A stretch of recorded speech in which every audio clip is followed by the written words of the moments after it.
Steven. Stephen Lang. Yes, thank God. Good morning, everybody. I don't like Lang slipping like that. Good morning. Welcome in. Good morning, everyone. Get my local. Oh, there's Bob with his pants off. Jim. Sandy. Dr. Hines. Java. Welcome in, everyone. What's the date? I feel like today is a special day, March 25th, 2026. Is it someone's birthday? Oh, by the way, our own magician, Magi, had his birthday last night. Happy birthday, magician. Oh, happy birthday. Happy birthday. Happy birthday, everybody who has a birthday today. Yeah. Oh, and today, yeah. We probably have several. Do we have a stock market update? We're just letting everybody filter in, you guys. BJ's here with us. Stock market's looking good today, I think. Oh, good or bad good? Last I checked, anyway, it was up. Okay, good. How about Bitcoin, since I'm in a crypto studio right now, by the way? You follow Protocol Pulse online. Bitcoin's up too. It's at 71,000. I don't know what that means. I'm not a Bitcoin girl. But who are we following, BJ? They're not capitulating. We're holding strong. Yeah, so that voice in the background, that is Paul. I'm in Naples, Florida. I'm at the airport in a studio that belongs to Protocol Pulse.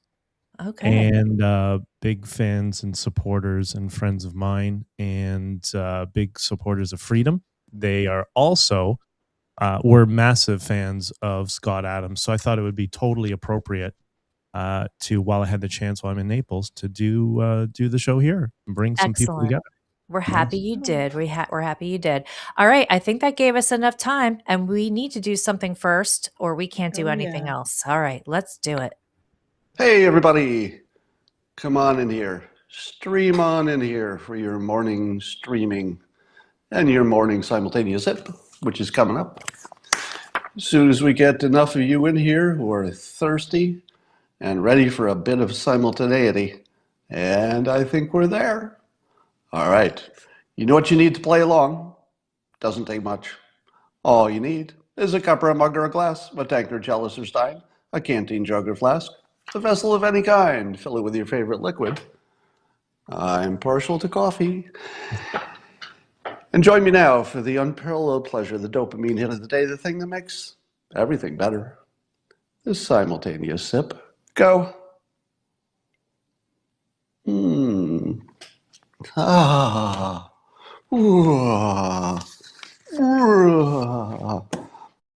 Oh my gosh, I love it. Well, welcome everybody. My name is Erica, and you are at the Scott Adams School. We have to get rid of the screenshot. Oh, sorry. I was so intrigued with that Scott video. You guys, welcome to the Scott Adams School. My name is Erica. I always want to remind that if you're looking for Scott Adams content, you can find a million of his YouTube videos on YouTube.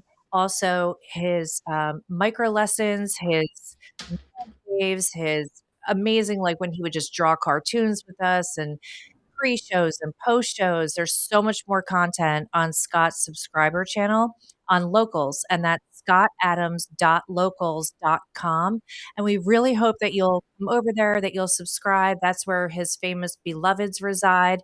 And we're doing some interviews and like chats over there also exclusively for subscribers, and we have one tomorrow night. We're going to have Jimmy from Scott Adams meetups there, so anyone that's been to a meetup, we want you to come and tell us about your experience. Okay, so let's kick off the day with BJ, and I want to actually start with Marcela and BJ, just so we come to you later. I want to make sure that we pick up where we left off, which was with our friends from Canada. They have specific Canadian questions. So you guys get ready to ask those when we get to the Canadian news. So Marcela, start us off. So Meteors made another appearance on Monday. As you know, last week, I think that there was a huge meteor that hit Ohio that was seen in 10 states. Then after that, there were so many other meteor sightings in Texas and California. And then on Monday, this was confirmed by NASA, there was a huge meteor that hit across Ohio all the way to, it could be seen all the way to Michigan, in other states. This is the concept of we're paying attention to the story. So maybe that's why we're seeing it more in the news. It might not be more meteors than there are, but it was interesting to me that it happened again. So you never know. The one It in could be. Ohio, they asked if we felt it here on the Jersey Shore, and people south of us in New Jersey felt it. Are you serious? Yeah. Yeah. I know one of them hit somebody's house. Oh, No way. Yeah, I mean the person wasn't hurt, fortunately, but Were they there was home? fortunately. yeah, I think. Well, I don't know. I don't know if they were home or not, but I know it went into their house, and Whoa. I'm sure it caused a lot of damage. I think there was some speculation that they could sell the meteor to pay for the repairs. Really? That's interesting. Wow. Okay. Well, apparently meteors are valuable if there's anything left of them, and most of them probably burn up in the atmosphere. But if it hits, then there's probably something left, and it's usually a pretty rare thing. So people like to collect them, I guess. All right. Interesting. I didn't know that. Sure. All Any right. other interesting news? Well, I mean, I wanted to start off very happily, but there was a poll that was about no time with friends. And I'm wondering if the chat can tell me about what percentage of people don't spend any time with friends during the week. It may not be what Scott thought. So it's a Gallup poll that they're basing it on the isolation of different age groups where people don't have friends anymore.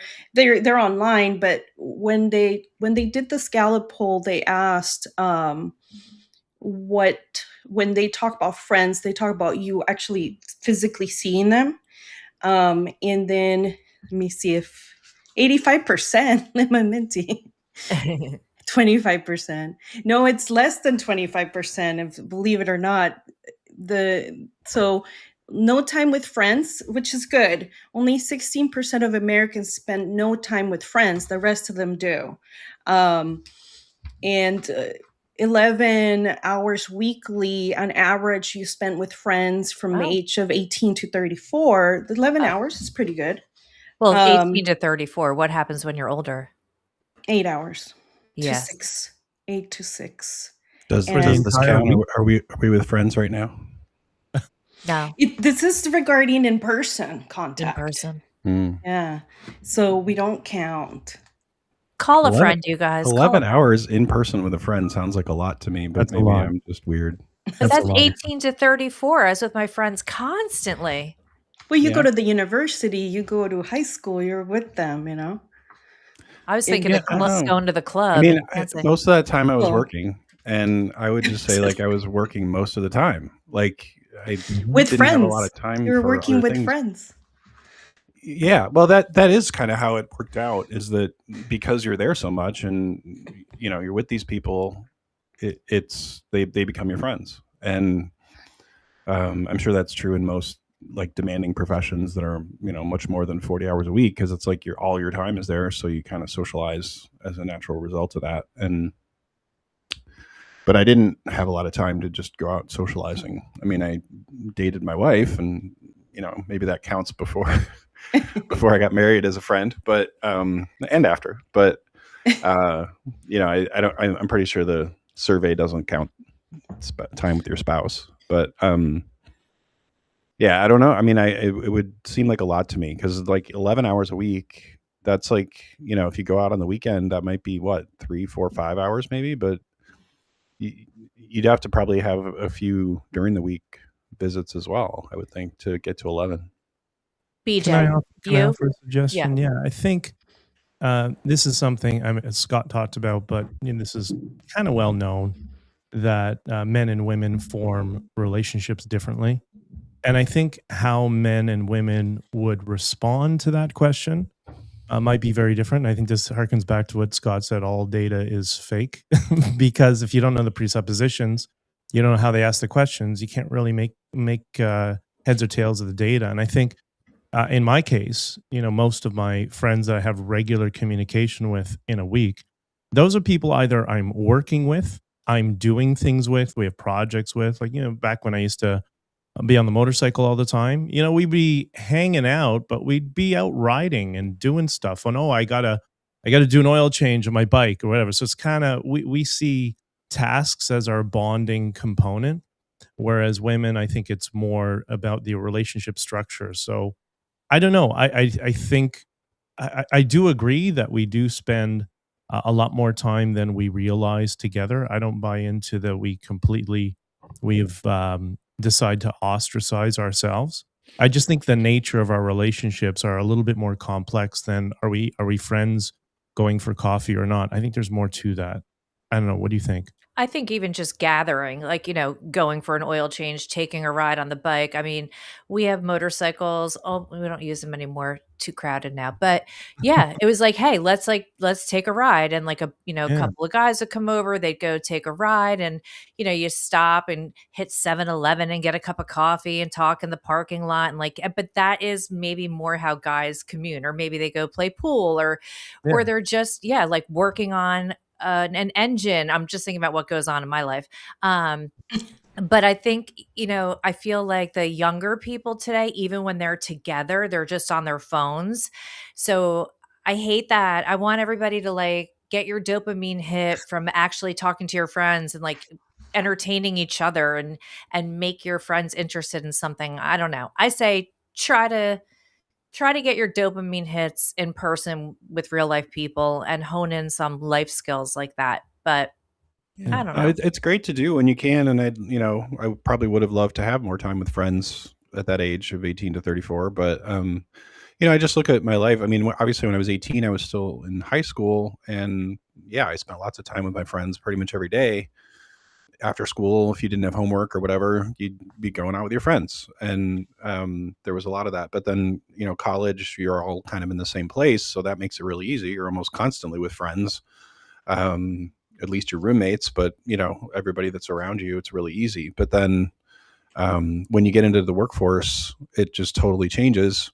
And at least in my case, and probably many people's cases, your college friends are all over the country. You can't see them every day. They're not in the same city as you. And so how do you make friends? And that, I think, is different for men and women, but probably also just for adults versus younger people, because there's no natural way like there is in school to be like, oh, let's go out, let's have some fun type of thing. And in my case, like I said, we would have like happy hours after work on Fridays and things like that, but that was always kind of artificial to me, and it seemed more natural to just make friends with people that you were just on projects with or constantly spending lots of time with, and it would usually basically be blended into work. And then when I did get married, that was who I wanted to spend time with, was my wife. And when I had kids, then of course that adds another layer to it, where you're just trying to spend as much time as you can with your kids. And I pretty quickly came to the conclusion, it's like, I don't have time for friends anymore. Like that's, I've got too much going on with my family. So whenever I'm not working, I'm trying to spend time with my kids. Yeah, I know. Parents have a lot on their plate. Crank one, you know what? Here's a little fun fact. I actually have a motorcycle license. Yes, I do. Um, Very impressed. Ciao, By the way. world. Very I impressed. have a white helmet with 2 pink racing stripes. I don't own a motorcycle personally. It's kind of like a Vespa. It's called an Aprilia. It's Italian, also Yeah. has a little white trunk on it. It's so cute. But I'm going to sell it because it's not the same. It's too crowded now. Like everybody's on their phone. Like we weren't dealing with all this before. It's just dangerous now. But Erica, yeah, I love you, but we can't describe motorcycles as cute. Mine was not cute. well, we also have a hog and like a Okay, that's chopper, good. and we have a fat boy. So if that helps, Ooh. that kind of balances it out. So mine is cute.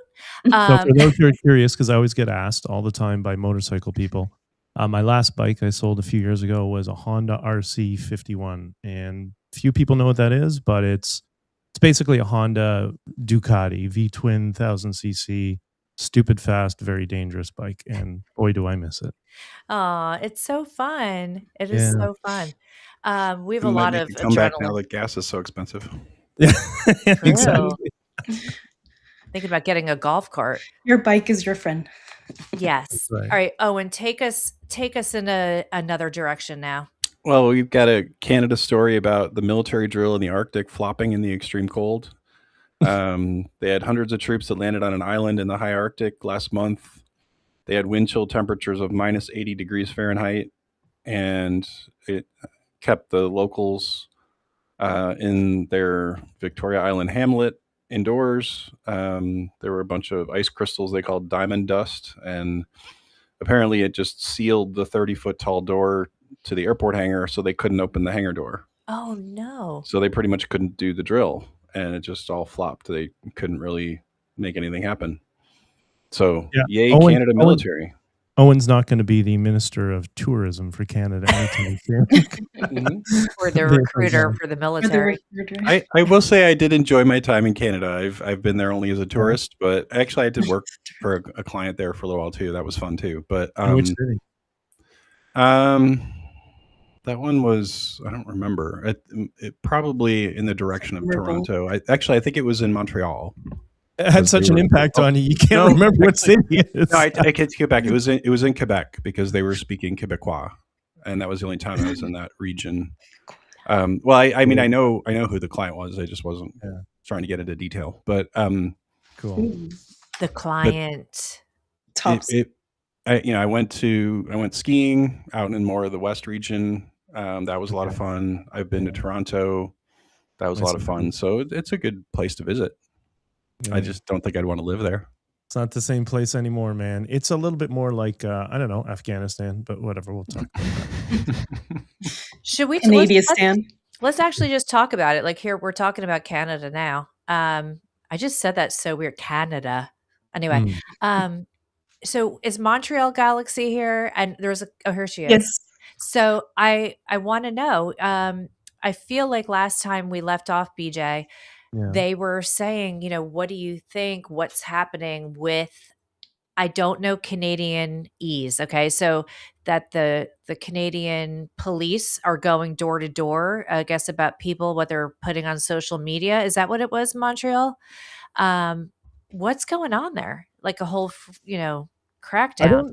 I don't know. I did see that. I did see the video that was in. I think it was in Quebec, which was the most authoritarian region on the entire planet during COVID, and that was under Legault, who's supposed to be a conservative. This is why I don't do the, conservatives good, liberals bad thing, because they were both bad during COVID. From my perspective, is a little different because I have family and friends in policing who are on our side. Like most cops are just, this is all crazy nonsense, right? Sometimes in policing, you have, as my brother calls them, the kiss asses or the traffic nerds. And they're just trying to climb the ladder. So they'll be political lackeys and they'll do stuff like that just because they think it's going to earn them a promotion. And by the way, that's who gets promoted. But most cops, from what I know, just are on our side of this issue and are not there to police people's Twitter feeds or Facebook posts. So I think there's more to it. I saw the video. My guess is if it is real, which it looks like it's real, that you're dealing with new recruits that are just trying to climb the ladder, and they probably don't really care themselves. They just want to get a pat on the back when they go back to the to meet with their sergeant. Montreal Galaxy is saying Legault is not a conservative and that this was in Toronto. Well, was he conservative? Was he? He's not the Conservative Party, but he was. He branded himself as more on the conservative side of things. If it was in Toronto, I'm saying it like an American because I'm in the States. If it was in Toronto, then yeah, there are some issues in the Toronto Police Service with political entryism from foreign actors, shall we say, and within their communications department, and that cancer is spreading. That's why I talk about this stuff all the time, because it's been going on for many years. But beyond the video, I don't know anything beyond it, so that's why I don't want to I don't think we should jump to making conclusions about kind of the motives and what's going on behind the scenes. But yes, this is the phenomenon of the politicization of of policing. For example, even one quick example, there's a particular member of parliament. I can say this now because my brother's now retired for a little while. One of the members of parliament who has ties to certain terrorist organizations, because that's the thing in Canada. We have members of parliament who are linked to those organizations, would regularly call the local police, like through the superintendent or directly, and ask that somebody be arrested because they said something that's, I don't know, Islamophobic or something like that. And often the senior officer on duty was my brother. And he'd be like, yeah, that's what we're not here for. Goodbye, and hang up the phone. But what's happening within policing through the politicization of policing, those sorts of people are now retiring. They're getting out. They're saying, I've had enough of this. I can retire early. I'm finished. And now they're bringing in diversity hires to replace the police force. And so much that one particular police force knew this was happening with DEI. So they had a mad rush to overstaff and hire as many new recruits as possible before the DEI quotas were put into place, and they wouldn't have to. They're trying to push back the DEI requirements for hiring for 25 to 30 years, but a lot of police forces didn't do that. So it's really complex what's going on. Montreal, I wish I could drop the link in here for you. If you would say you would come on, you could even ask your questions, because I don't know. I don't know what C8, C9, and C22 are. Do you? EJ? Yeah, what they've taken. Remember Scott? He did me the favor where he highlighted Bill C-63, which was the pre-crime thought crime bill. That if somebody perceives that you might say something that could be offensive and hurtful in the future, you could be prosecuted and potentially imprisoned for life. Wow. And everybody went after Scott, and Scott's like, no, it's not even in legalese. It's in the bill. You can read it right in it. So they took that bill and they divided it into 3 separate bills, and one of them is C9. And the goal of C9 is they want to end the pro-terrorism protests in Canada, the Al-Quds Day protests, the stuff that's funded by Pakistan and Iran and Muslim Brotherhood. That's where all this money's coming from. But instead of our legislatures going after the money laundering mechanisms, because that would require a spine, they're once again trying to treat a symptom, and they're implementing laws that could very much blow back in our faces and be used against Canadians. I've been speaking with people who are involved in C9 and telling them, like, what are you doing? You keep taking the bait. Like, just go after the core of the issue. But politicians don't want to do that. And they don't want to do that for some practical crazy. So now you can be put in jail for people mind reading what you might do. Well, they softened it and they divided it up into C9, and it's not quite, doesn't have quite the teeth, but there's 2 other bills that are making their way through that are around this particular issue. Like, why do you think I want to be in the United States? Why do you think I'm here all the time? Yeah. Like, well, how does that work for you? So are you going to move here, or are you, I mean, you were really working hard and getting involved in politics in Canada. So do you have more of like that stay and fight for your country and make change, or like, F it, it's so far gone? I don't think it's so far gone that it can't be fixed. I think the mechanism, and Canadians get upset with me when I say this, but Canada does as the United States does.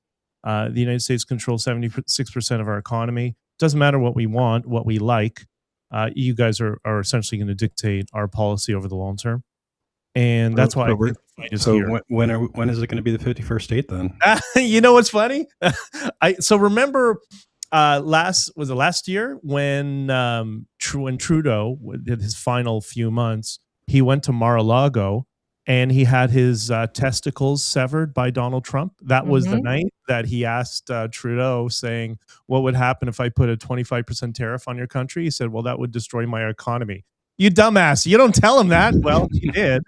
And the next night, I gave a presentation on national security threats from Canada and Latin America to an audience of which many of those people, some of them are live at Mar-a-Lago, many of them are big donors to Trump and all that sort of stuff. So when I was finished, firstly, they wanted to invade Canada and a couple of countries in South America, and it's already in process.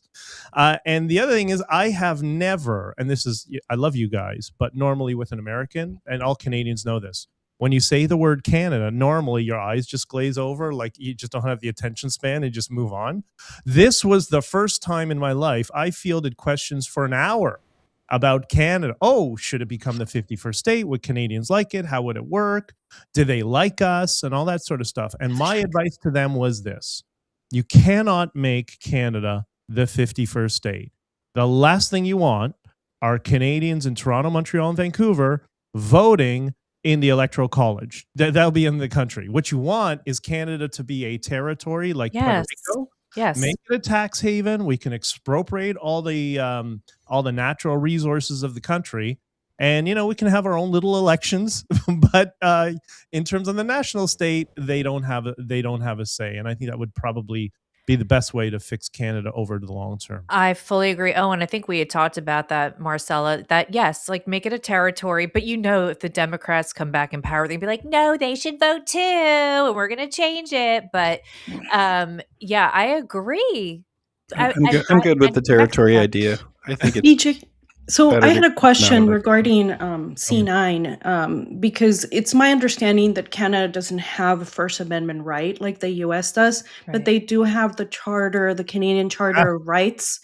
Yeah.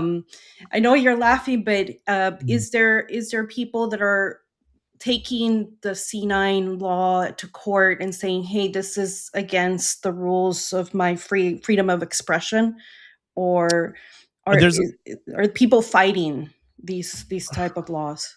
So there's a couple of organizations that do this stuff, but they're mainly political money laundering operations that support the political parties, and they mask as activist organizations, which is what I dealt with during the trucker convoy. But in terms of, just to explain how it is in Canada, no, we do not have a First Amendment. We have what's called the Charter of Rights and Freedoms. But the problem with the Charter of Rights and Freedoms, as we experienced during the trucker convoy, is in the very last moment before the Charter of Rights and Freedoms was signed in the early 80s, I think 82, 83, something like that. Just before it was signed, somebody, and nobody knows who, just magically, there was a Section 1. Section 1 was inserted in the Charter of Rights and Freedoms. And that effectively says that all of the outlined rights and freedoms in this document can be negated if the government thinks there is a clear and present danger to national security, which is what they did with the trucker convoy. And they said, oh, and COVID as well, by the way. Yeah, you have the rights, but it's such a national security risk to Canada that we're now going to negate all those rights and freedoms. That's why it was such a big deal recently when the Supreme Court ruled. It was the Supreme Court. I know first it was Mosley, and that was about the trucker convoy. There's been a bunch of things coming out, but basically they suggested that no, the government did not have the right to suspend our freedoms during that period. Okay, well, where's the repercussion? Of course, being Canada, there never is.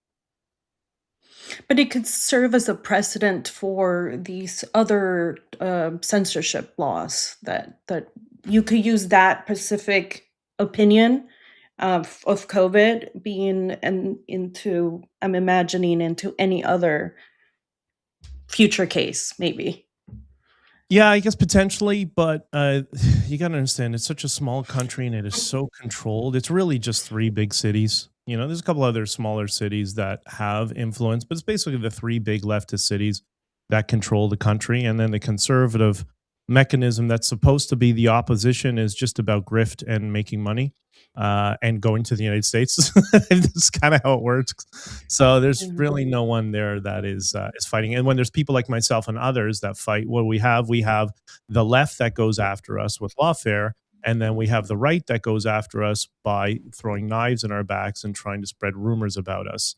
There's a number of us who got engaged because we cared about, where the country was going. We thought, somebody needs to stand up and speak up. And every time we do, there's another containment and capture strategy that is put into place to ensure that there's no actual opposition. That's why both, I've tried to explain this to people and they have difficulty putting it together. That's why the people who screwed the truckers were the conservatives and the liberals. And it is in testimony in what we had a public inquiry after of the two leaders of the Conservative Party and Justin Trudeau saying, yes, I think we need to put an end to this protest. In the very early days, let's hop on a call. And the reason was, and this is the context I'll give, for Justin Trudeau to get elected, they had to raise $40 million. It's really all, it's much cheaper in Canada, smaller country. It took them 4 years to raise $40 million to get Justin Trudeau elected.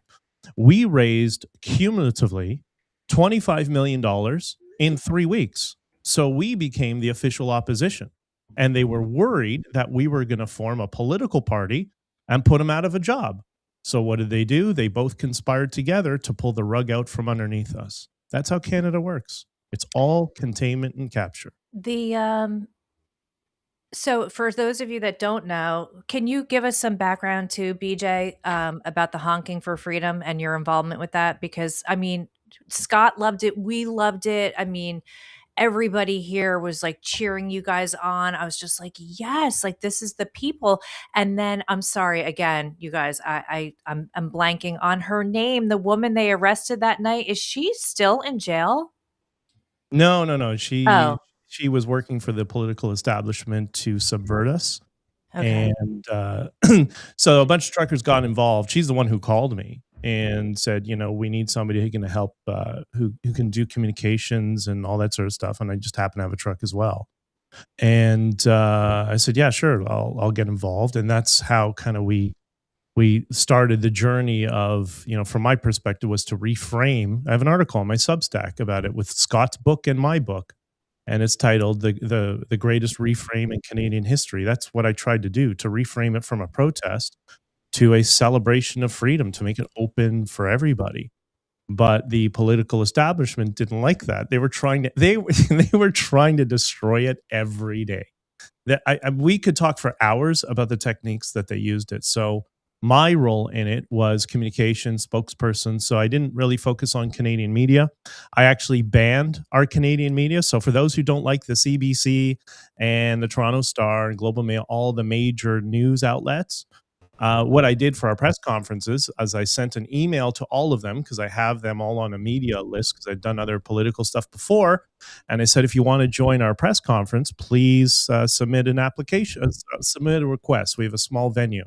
And they all responded and said, yeah, we want to come to your press conference. And I would get on. These are the equivalents of the New York Times, right? And I would respond to them and say, I'm sorry, we don't recognize you as a credible news agency. Sorry, you're not allowed to attend. Opened it up to alternative media. And that is why it went viral so quickly. And I was trying to go for 100 million views the first week and cumulatively. And I think we got close to it. And that's why it went global. Owen, what say you? Well, I think it was pretty successful. I think you did a great job. Mm-hmm. I think it's funny that, maybe you should have picked up on Elon Musk's idea of using the poop emoji. Can I tell you a funny story? And Elon Musk is going to get so angry at this. I was in the media room, which was my hotel room and adjacent suite. And somebody comes in and says, we got this is what I'm told. I told this was verified. Okay, fine. I was told we got a donation for $42,069. $42,069. And I said, no, that's funny. Who donated it? They said, well, it's anonymous, but the domain there was a domain that was put in instead of a name. And I said, what's the domain? I said, it's liar.com. And I said, did you check if the who is activated? They said, no, it's not. It's public. And I said, well, who has it? They said, well, it points to Justin Trudeau's Wikipedia, and it's registered to somebody by the name of Elon Musk. I was so busy with so much other stuff that I didn't get to independently verify. But this was a member of my team that brought this to me. So if it's a true story, story. And if that's what happened, I think it did. That's amazing. There's so many stories like that from that period. It was nice. So I know Pierre Poilievre was on Joe Rogan recently. Oh, He yeah. made some news with that. Did you get a chance to watch that, and did you have any reaction to it? No, I didn't watch it. I mean, I know Pierre personally. I've met with him at when I was actively involved in the party at some of the big donors and bigwigs in the party. And if they keep on this trajectory, he's never going to get elected. During the first press conference, I was going after the previous leader because there were some very dodgy ties to some of that dirty money that I mentioned before and foreign influence. And I was asked in the press conference, what could the Conservatives do during the during this period? And I said, well, first get rid of Aaron O'Toole. Like, we're not even interested in this guy. That was the previous leader, right? The lefty guy. Mm-hmm. And 48 hours later, he was gone. And they asked me who would be the best to lead the Conservative Party. And I said, well, at this time, the only person they have on their bench, as Scott would discuss it, was Pierre Poilievre. And the reason Pierre Poilievre was so influential, and I'm sure there's people from the party watching this now, so this is my advice to you, as I have a lot of friends in the party who love me and a lot who hate me. My advice to you guys is this. The second most, and Scott talked about this, we learn this in hypnosis all the time, the second most influential emotional framing, is mockery and ridicule. That is why Pierre Poilievre was so effective and why I suggested he would be perfect, because people are so fed up. They want somebody who is going to echo their sentiment as they're throwing popcorn at the TV screen. But what does the party mechanism do, like many political parties? And not in the United States, and this is what Trump was up against, the same thing. They take this new candidate, they put him in the corporate, political party blue suit, take off his glasses, do his hair differently, and try to make him a carbon copy of Stephen Harper, the previous prime minister. That's not what people want. People want still the actual Pierre Poilievre, who's got a little bit of edge in him. That's why he was popular. And they have taken all the edge out of him to try to make him safe, to appeal to liberal voters, because they've convinced themselves that that Canada is a liberal country. No, it's 3 liberal cities. The rest of the country is very, very conservative. And, I have a friend of mine who was supposed to be leader of that party, was in the running. His name's Jim Calaharios. And he got so fed up that he started his own Ontario, provincial conservative party named New Blue, just because this is how this mechanism keeps ruining candidates to try to be, as they call them, liberal light. And then they wonder why they won't get elected. It's frustrating. Mm-hmm. It sounds like the Romney versus Trump. Yep. One tries to appeal to the masses or the alleged, left and middle of the road, and then Trump just himself. And they were thinking that he couldn't win because of the fact that he was edgy, when he came out in 2015. Yeah, and Scott mentioned this once, and we were talking right around that time about this issue, DMing back and forth. And he tried to explain, to convey to people, this is what I learned when I ran for office a couple of times. The electorate are not schizophrenic. It's not like this is how Scott described it, and it's so accurate. It's not like one day they're voting for Biden and the next day they're voting for Trump and the next day they're voting for Biden. That's not the game. The game is to convince the other side's team to stay home and for your team to come out in your GOTV strategy. That's the game. And but they keep trying to do this. I know why, it's people behind the scenes, but they keep trying to do this strategy of, well, we're going to become the new liberal party because Canada is a liberal country, and it's just like, we're a liberal democracy, but most of the country has very traditional and conservative values. But they are convincing themselves of the opposite, or it's just people from the more liberal type establishment that are trying to co-opt conservative circles, because the liberal circles have gone completely off a cliff with this neo-progressivism nonsense, right? Right. They need a leader to excite these conservative masses to come out and vote. I imagine, I don't know I don't know Canadian voting rules of whether everybody comes out to vote if they're not excited about a candidate. Well, that's the other thing. I mean, and when there's excitement in the air, the people like how many offers I had as soon as the convoy was How over. many? Lots saying you should run for leadership. You should run for leadership. And You I said, should. no, because I know the shell game is rigged. I'm going to run because I'm not part of the establishment, because I'm not a lifetime political guy. What's going to happen is I'm going to raise a few $1,000,000 with donors. I'm going to build a voter ID list of a couple of 100,000 people who donated. And then they're going to disqualify me in the last minute and then give it to their establishment candidate, which is what they did with Tool. And it's very different in Canada. I know Scott disliked the word oligarch, but that's kind of how Canada operates. It's a group of maybe 20, 25 very wealthy, influential industrial families that control the entire political apparatus. And by the way, it's not because they're evil and it's malicious. They're scared. They see what's going on, what you and I see, and they don't want to see the country fall apart either. But the problem is, as Scott would talk about this with Soros. The problem is they're surrounded often by it's sometimes good people and sometimes some very unethical vultures that are just trying to scam as much money from as many places as possible. And that's what really causes the chaos within the system. BJ, what could you tell us about the Alberta separatism issue? That's already been co-opted. This is why I tried to warn people about the trucker convoy and how the trucker convoy was co-opted. Because if you look at the copy and the people who are elevated and promoting and speaking on behalf of the Alberta separatist movement, you'll notice it's the same people who co-opted the trucker convoy. There's a reason for that. And I was thinking for a while, what's going to be their strategy? How are they going to get involved, take over this movement, and screw the movement? Which is, I know that, and make as much money as possible in the process. And I couldn't put my head around it. What are they going to do? How are they going to? Because they're very, very clever.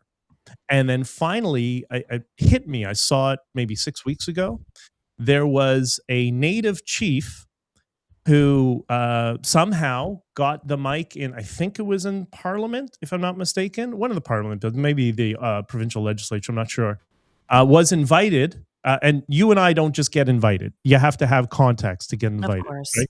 So he was given the mic in Parliament in some, in the media room, explaining the perspective of the native Canadians, First Nations, that, okay, if you want to separate, you can leave and we're going to keep it. And I thought, I remember sitting down in a hotel room with that chief during the trucker convoy and him trying to figure out how to milk us for as much of the donation money as possible. That's how they're going to do it. They're going to use the native population as a wedge to weaken the separatist movement, to say, well, there's not really the will for it, and that's it. That's how it's going to go down, and they're going to make money hand over fist doing it. And people frustrating. Yeah, that's okay. There's really good people that want to make a difference everywhere, and then you do realize everywhere in this world, it seems like there's just a very, very tiny few people controlling the world, and the corruption's so deep, the money trail, the power play, it seems like everybody is coordinated on this, like our country's going to do this, your country's going to do that. The rest of it seems like theater. And then the good people that have great ideas, it's like you just want to give up because you're never going to break through that. And I think that's why, when Trump ran, I was talking about this last night. I was so excited because I'm like, holy shit, this guy's got nothing to do with anything. And he's like, I'm going to burn it all down. I'm going to shake the box. I'm going to drain the swamp. I'm going to call everyone out. And I was like, yes, yes, yes. It took like a person with that kind of chutzpah to come in and do something like that. And I think when he got here, he was like, well, it's not as easy as it seems. And I had no idea how bad the swamp was. So I I always want to like encourage people. I think if you start small, like more on a local level and try to break through there and make some changes, like very local to where you live, and see if you can spread out from there, because I think it would take a Trump like figure to break into, the world stage. But I don't feel like we should give up because it feels like we should. For sure, and maybe my last comment on this. The only thing I disagree with you is that there's a small group of people that run the world. It's in the case of Canada, it's a smaller country. So yeah, there's 20 or 30 families that are very influential in politics, but then there's other people that are very influential in business, and there's all Yes. sorts of competing interests. And sometimes they're alignments, sometimes they're not. Like I was at an event recently here in Florida with some very very wealthy people a couple of days ago, like a private meeting. They are the money establishment, if you would call it, and they are as concerned as you and I. And they wanted to meet with me to say, listen, how do we fix it? Tell us what happened in Canada. Tell us about the other things that you did. How can we help, sort of thing. So they're just as scared as you and I. And it's just like, Scott talked about this. You think Bill Gates and Elon Musk and Sam Altman are on the same page? No, they hate each other. Well, those are just the ones that we see publicly. But there's a lot of those people behind the scenes that are always, at each other's throats, and they're on the opposite side of issues. So it's kind of a tug of war. The biggest problem, and this is why I talk about, the problem of Muslim Brotherhood and foreign interests and all that sort of stuff, and IRGC. The problem that we had, and CCP, by the way, the problem we have is the foreign interests that are trying to drive a wedge and get us all fighting with each other. And that weakens us, because when you don't have a society that is unified on its most basic principles, then it's going to collapse. And what is the most basic thing that you can go after, you can destroy, you can use to destroy a society? And Scott explained this, that the two number one most persuasive frames are fear and identity. And what's the most basic form of identity that we form for our view of the world is our sex. Are we a boy and a girl? And I remember doing the last thing. I remember going on a tour, a speaking tour with somebody who I was created a podcast for, that's from the military. Fascinating guy. I learned so much from him, how things work on the military side. And he would often get asked, saying, why are these foreign actors able to be so successful in utilizing their strategy of political entryism in Canada and the United States, and we don't know how to fight back? And he said, it's pretty simple. He said, particularly with the Islamists, they are singularly focused. They're very simple. And they all have one direction because they share a philosophy. And they don't even have to coordinate with each other. They understand how they work. Your kids can't tell the difference between a boy and a girl. That's why they're winning. Well, that takes you back to, oh my God, I'm blanking today. The Madness of Crowds. Who wrote that book? Have you ever been to, who's that? Douglas Murray. Douglas Murray. Thank you. He talks about that too. The way to break down a society is, gender confusion is definitely not that we're confused, but to create gender confusion. So some people are like, well, talk about America and how does it relate? Well, it does, because we border each other, and we oddly, Canada mimics a lot of what we're doing, but also Canada is also a foreshadowing of what could come here.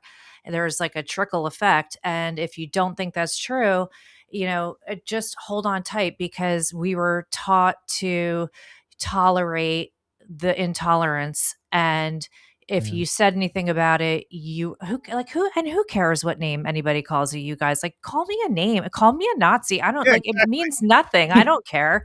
But I want a safe country, and I want the borders closed. And Stella is on one today, and we're not all alike. Everyone's like, oh, you have to, we're all the same. No, we're not. We're not all the same.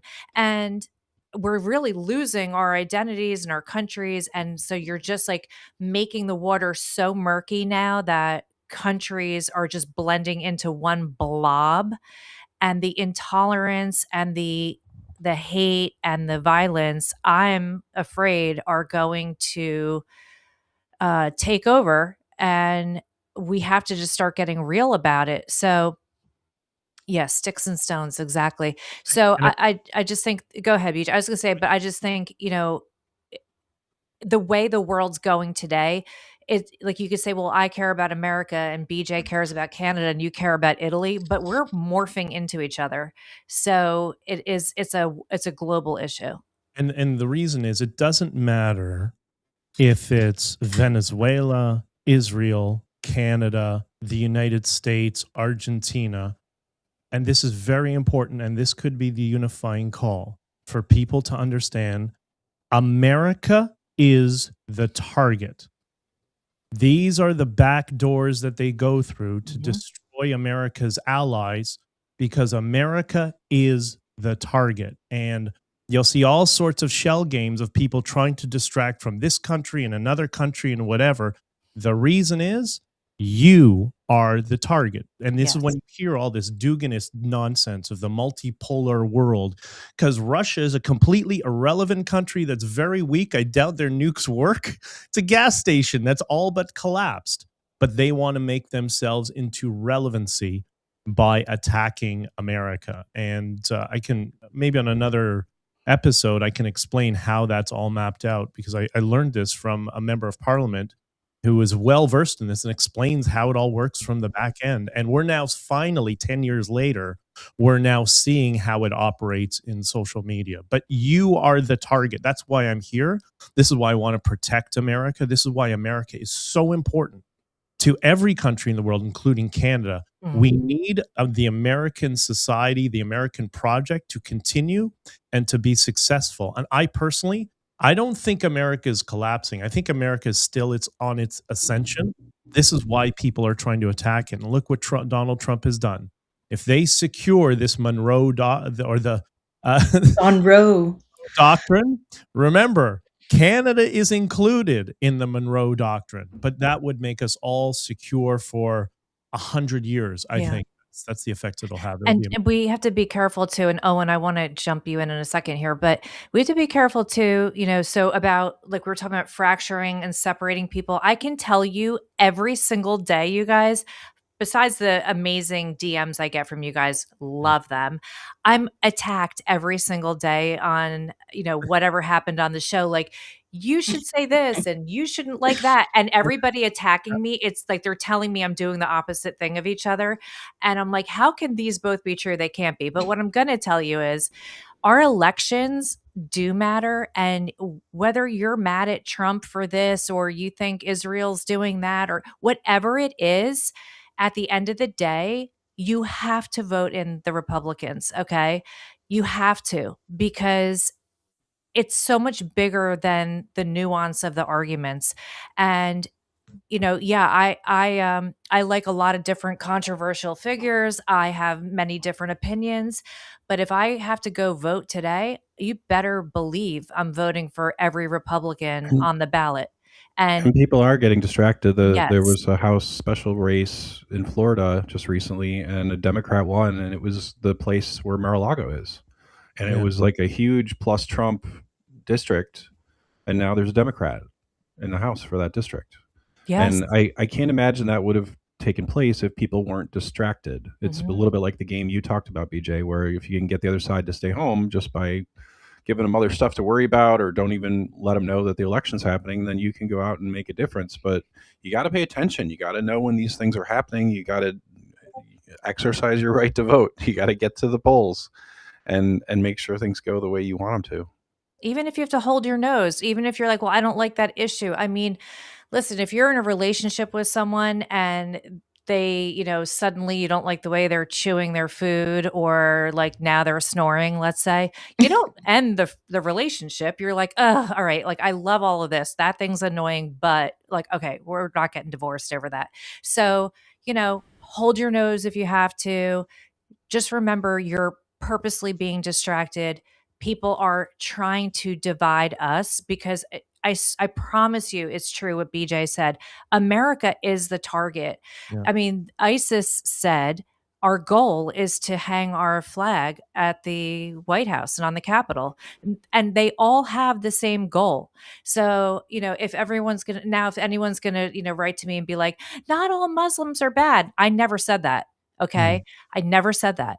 But I'm going to tell you that Islam is coming for America. If they conquer America, the game's over. So that's like, not to scare you, and you guys know what a worry wart I am, but we're being surrounded in all these different countries, and everything is, so it comes here and you're overwhelmed. So, it's so next time you see yourself getting distracted, or you're flipping out about Massey, or you're flipping out about Trump, or you're flipping out about Netanyahu, F it.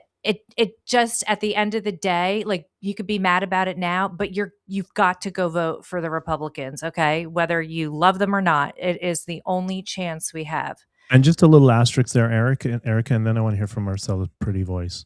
There was the Holy Land Foundation terrorism trial, and there was documentation found from the early 90s that the Muslim Brotherhood, which is the umbrella that operates in almost any country every country in the world, their policy document is about how they will destroy America from the inside, utilizing exactly the tactics that we're seeing right now.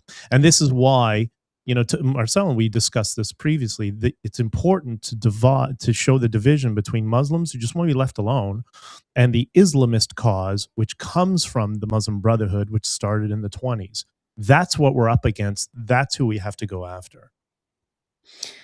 So what I was going to bring up, BJ and everybody else, is I was thinking of different theories about one of the main dangers of Islamists and extremists is that they are, at least in England and in Canada, I don't know for sure in America, is that they are adding they're adding British people, Canadian people that are not naturally from Arab countries or from, naturally from Islam or Muslim, and they're converting. There's a huge conversion process.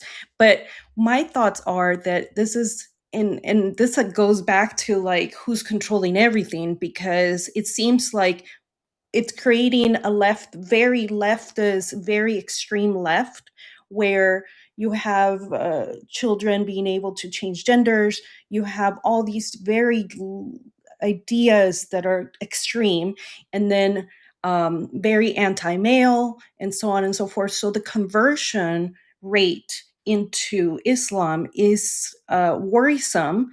And I think the majority of people that are asked, or men that convert to Islam, are because they find brotherhood in Islam. They also find wives that come from other countries. They also find, respect as males to be able to deal with their daily lives. So I was wondering if you can comment on that. Like, is that part of the entire scheme? It seems like it's the perfect storm. And you have 1 minute to do it. Yeah, it's the demoralization on one side, and then it's empowerment on the other. And when I went back to school for mechanical engineering, I was surrounded by all these kids from Pakistan. It was crazy. They were all jihad. And they told me how amazing it is to go back to Lahore because the women are your slaves and you can do whatever they want. And these were just kids that were 20 years old and had no success with women. But they've bought into the idea that if they join this extremism sort of sect, then finally they're not going to be alone. I think that's where it is at the core issue on an emotional level. Wow. Mm-hmm. All right, you guys, that's intense, right? But it's an important conversation to have, and we'll have to keep going, BJ. You know I'm going to text you right after this and be like, okay, next week, what day can you come on? We love you. You know, it's such an honor for those of us who miss Scott and got so much from him. All of us who join, it's such an honor to be able to try to help and contribute, whether we're right or wrong, but just to be a part of what you guys are building. So thanks. It's our pleasure.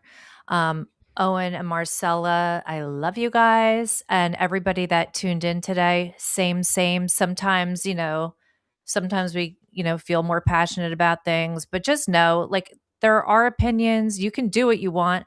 Don't come for me. All right. I just here giving my 2 cents. But you guys listen, let's do a closing sip to Scott. Oh, and tomorrow we have joining us again is Steve Cortez. So Cool. that'll probably be actually I have to firm up with him what we're going to discuss, but it's always interesting with him. He's a great guest. You guys, let's go be useful and let's put America first and put freedom first, no matter what country you're listening from. And just remember there is a greater good, and we have to stop and think about how do we get there and take our ego out of it and think past the sale. Like think 10 years from now what our lives could look like if we don't, for some of us, hold our nose and vote for freedom. Okay. I know it's complicated. I know. All right. I love you guys. We'll see you tomorrow. And a closing sip to Scott. Say your goodbyes. Happy eye doc. And let's go be useful today. I'm sure going to try. To Scott. And Dunkin' Donuts can endorse this podcast anytime they want, right? Yeah, For the right right. amount of money. Cheers. Thank